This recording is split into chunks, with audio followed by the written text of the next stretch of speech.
Hey guys, I arrived at a city called Santiago de los Caballeros de Guatemala, or Saint James of the Knights of Guatemala. This was its name before 18th century, when it was changed in Antigua Guatemala because the new Guatemala, the current capital of Guatemala, was founded. And it's not actually its first location. It was the first location about 35 kilometers to the west. Today there are ruins over there, the Chinche ruins. It was a Maya settlement, but Mayas rebelled against the new Spaniards that arrived, and since 1524 they only lived together for 3 years until 1527, when they decided to move it somewhere over there on that hill. And today this place is called Ciudad Vieja. And it remained there only until 1541, when this volcano behind was called Hunaypu, and in Quechiquel language of Mayas it means either place of flowers, either the hunter. And in 1541 there was an event produced by this volcano, which is a bit debatable by some science, saying that it was a lahar. A lahar means a volcanic mud flow that started probably through the cracks of the volcano, and imagine a huge amount of water coming down with a huge velocity along with debris, destroying everything in its path. So the city was destroyed back then and moved to this location where it stands today, and is the third location of Santiago de los Caballeros de Guatemala. Today is named Antigua Guatemala, and since then, since 1541, this volcano is named Volcano de Agua, or the volcano of water. It has 3,762 meters above sea level, and today you're gonna find lots of coffee plantation at its lower slopes. There's this city was also capital of the Kingdom of Guatemala, which was a captaincy, some sort of district under the Spanish crown for more than 200 years, and until 18th century, when it was really rough times back then. There were some huge earthquakes.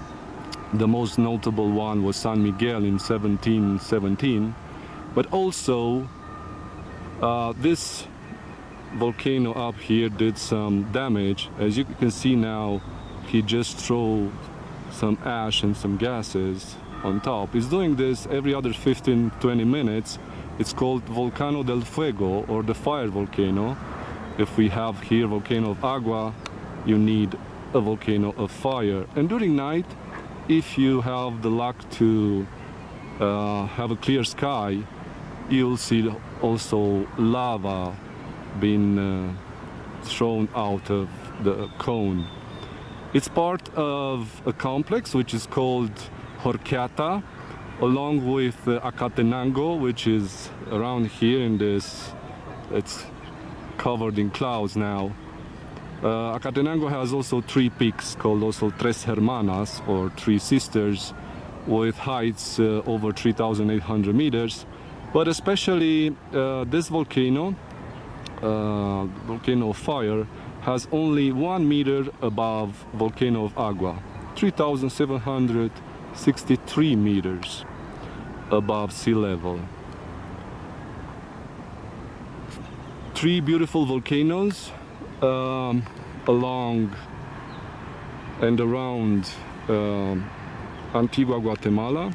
The new Guatemala, the current capital, is only about 25 kilometers from here. And within this city, I think you're going to enjoy, because it's one of the most beautiful medieval cities in Central America. You're going to find some Spanish Baroque style, like at this church is called La Merced. It was rebuilt at the end of the 18th century, and since then it withstood lots of other earthquakes. And also there's an avenue that connects this place with the central square, or the Plaza Mayor, where you're gonna find the Palace of the Knights. I don't know if I can, I think it's this one over there, and a bit to over there when we see that white wall, I think it's the facade of the Cathedral of San Jose. It's a very important landmark of Antigua Guatemala, and lots of other colonial churches scattered all around the city, and most of them on the ruins can be visited. It's a touristical place too. It's the hub to access these volcanoes, but it's a truly beautiful city that deserves a visit. So that's Antigua Guatemala City, with Volcano de Agua, and just a bit to the distance, Volcano del Fuego, with its strombolian activity every day.